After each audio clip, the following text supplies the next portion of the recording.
Hey everybody, exocad has a really cool new AI bite guard assisted design feature.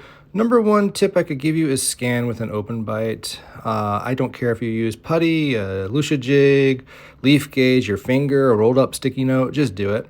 And then you want 2 millimeters of clearance in the posterior. So you're gonna load this into exocad, call it a bite guard 3D print of course, and you're gonna hit single arch only if that's your thing.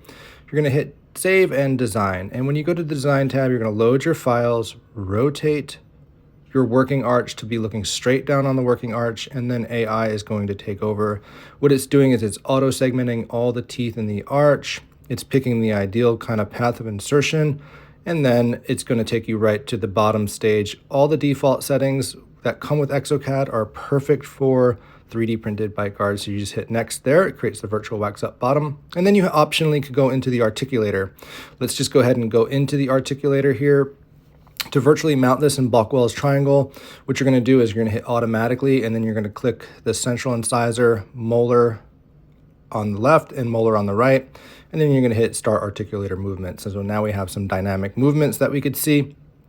And then we hit next because the software automatically marks the margin for the guard. And here, what I do is I go ahead and smooth my occlusal contact points. In the default settings at the very beginning, I told it I wanted the guard 2.5 millimeters thick. So that's why I have some heavy contacts here. And I'm just using my smooth flatten tool, and I'm just flattening the posterior a little bit, getting those occlusal contacts to be a little bit smaller. And I'm holding shift to use that flatten tool. Then I'm gonna cut my static occlusion, cut my dynamic occlusion, and hit next, and I am done. That is the whole process of a bite guard design. There's no margin marking anymore.